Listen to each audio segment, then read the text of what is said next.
Hey, and welcome back. Episode 3 of the Cowboy build. Today we are going to talk about what I was supposed to talk about last time, paint. But I reckon it's just as well to do it now. Last time we built the frame and the painting come afterwards, after building. The paints I have displayed for you right now are some of the paints that we're going to use. We are not going to use all of this, but I'm going to show you a few easy tricks to make it look nice. We're going to use mostly the rattle cans. Rattle cans is because it's cheap and it's effective and it makes the result look good as it wouldn't do if you're going to paint the truck by brush. But before you're going to lay down the paint, you're going to use this one. This is surface primer from Tamiya. I like it very much because this one assures you that the paint you are putting on the body, it will stick. I like to use this on everything that's going to have a gloss color or a metallic color. I don't need to use it, for example, for matte and for satin matte paints. I had the choices between a few red colors. I remember when I built this one back in the late 90s when Jesus walked the earth and dinosaurs were dangerous. Then I painted it metallic red. I'm not going to do that now because those trucks didn't come in metallic red, and I want to do it a little more like what it was real like back in the days. Italian red is very tempting, but fact is I'm doing a lot of trucks now in Italian red, so we're going to take just plain bright red. The color name is TS49. You can find it in any store that gives you Tamiya colors. It is also possible to get it as a paint for brushes, and that might be smart to get if you're going to do some touch-up and stuff like that with a brush. I don't believe I have one myself. I should have ordered it, but I didn't. The frame is a big question. I'm not entirely sure what I'm going to do there, because the frame on the Cowboy truck was actually in a brownish reddish color. Some might call it rust, and that might be just as well for Italian truck. Those who know Italian trucks knows what I mean. But I think I'm going to do it a bit different. I'm going to do it in a color called gunmetal. I'm not sure about the result of this one because I haven't seen it, but I think it will be just fine. The color code is TS38. I don't think there is any metallic in it. Metallic is this glancing, sparkling finish. I don't think this one has it. We'll see. Other one that I'm going to use, as you might remember, I'm going to use the old plastic tires from the ITALERI kit. Those will need a little touch-up to look like rubber tires. And then Tamiya has released something called TS82, that's rubber black. I had never used it before, so I'm very curious about the result. That said, I have used it in these ones before. But not spray, and spray is actually going to save me a lot of time because doing all of those tires with brush will be boring. I've done that many times before. I don't want to do it again. For the interior, I'm going to go for Nature Brown TS62, but on this matter, there is no really difference what you use. I use something to make a contrast. You can just go and use like this one, semi-gloss black. It might be cheaper if you are not going to spend a lot of money on paint. But I'm preferring to do it in a different color than I do other things, and you will see why when we are done. Because if you are going to use just a few colors, it will look more like a toy. I'm not saying it will look good, because it might, but I choose to use a little different colors just to add a little more dimension to it all. Here is a bottle of gunmetal color, the same as this one. And it's nice to have this one to touch up errors that you do, but you don't really need it, but just in case, I got it. But just as a little advice, when you buy Tamiya, there is one beginner error that I always do all the time still. Make sure that the color has starting code with TS or T. And there is also this color from Tamiya that's meant for polycarbonate bodies for RC trucks and cars. You can't use those. Those are just too thick. You don't get this good finish that you want on the surface on these kits. They have a totally different finish that are meant for tough use as a RC toy. That's just all you need to know, but remember, start with primer.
And there you have it. This will need one more coat of primer. Maybe. I will take a look afterwards when it has cured now and see if I really do need a shot. Since it's just a coat primer, it might not need to be all covering on perfect. Sometimes it really has to, like on the body panels, but on the frame, well, it's gonna be dark anyway, so it might be just enough. I can't say by now. I will see afterwards if I'm satisfied. As you saw, I didn't use much time, just a few quick sprays and try to cover most parts. Not too close, fast maneuvers, and as a musician I would say whole lot of shaking going on. It's important that you shake before you start and during the paint, because otherwise it would just come out as a mess and start splattering, and the result isn't nice. It's just unnecessarily much clatter. Of course, if I have done this wrong, if it starts to look bad, I can always get it off, but that involves a lot of this sanding, and we don't want to do that. Try to get it right for the first time. It's not hard, it's easy. You saw how many minutes I used. It moves quickly. And the frame is mostly perfect, as I can see now. It's already curing as we talk. As a matter of fact, I can put my finger to it. That's good. I would suggest that you don't do this while it's raining. That's the reason why it's taking me so long to shoot this video, because there's been a lot of rain the last days. You can't do it while it's moist outside. And don't do it in low temperatures either. If it's cold, the paint will just run and it won't cure. Those are the only things I can say about the environment. The next thing that's really important, make sure that the frame and anything you paint, that they are dust free before you spray them. The dust will show, it will not be removed before you have to sand it away. And as anything goes with sanding, that's a lot of work. Try to avoid it. It's really easy. If the model has a lot of dust before you spray it, try to just cleanse it and the sink, but then you have to make sure that's dry, because water will not do any good to the paint. There's another thing. If you're trying to mix paints from different brands, be careful, because they're not certain that the paint you are using will go well with the other kind of paints. I have had some bad results, because paint is chemistry, and chemistry is a strange thing sometimes. I don't know what's inside those canisters. Try to use the same brands if you're not certain that these types do work well together. Other than that, just go ahead. This isn't too hard. Just take your time. You're not in a rush. One other little tip, as you see now, the build has moved to this stage where I choose to use a plank or a wood bit or something like this, just because now I can move away my kit when my kids come to the dining table or coffee table. As I've told you before, I'm doing this on my coffee table. It just makes it easier to keep all parts at the same place. It's really frustrating having to look for everything each time you're going to put it together. It also solves this thing about what are you going to cut parts on. There's no danger in cutting things on this plank. It might not be a good idea to cut on your coffee table. I don't know how understanding your wife is, but in this house I will probably have to sleep in the basement for a couple of days. So use this. It works. Cheap and effective.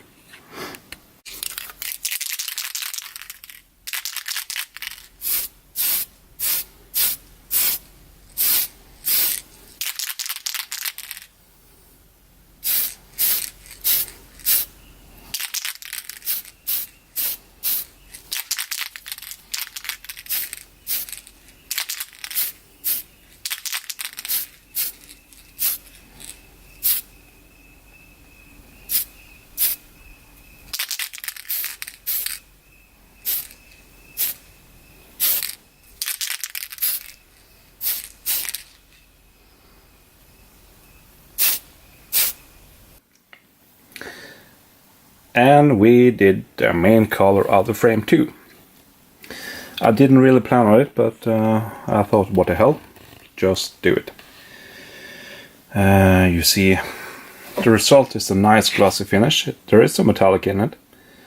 I think that was a good choice for the frame color. As you can see, when I sprayed, there will be, of course, be some parts where, well, my fingers were in the way. Yes, you do get a lot of paint colors on your hands when you paint like this, but that's how the game goes. I would advise, when you spray the paints, I should have mentioned this a bit earlier, but use a face mask, because even though these are supposed to be odor-free, they really aren't. And there's no reason breathing in all these gases from the paints. This obviously will need another coat of paint. That's not going to happen now, because this layer of paints really have to cure well before you do anything else. You will also experience sometimes that curing may take more time than other occasions. That's weather for you. Nothing you can do about it. Just wait and see what happens. At this stage, don't touch the frame before it has been sitting alone for a good 10 or 15 minutes. I have also used the top of the rattle can as a stand. This is just to minimize the damage to the new paint. If I'd placed it just as it is on the plank here, I would have had lots more to touch up on the new paint. So this is going to stay here for, well, I'll let it sit for half an hour, then I'm really sure. Then it's just the next coat of paint. I will not do that video. I'm gonna present it for you next time as a ready frame. This is just how easy it is. Not much work really.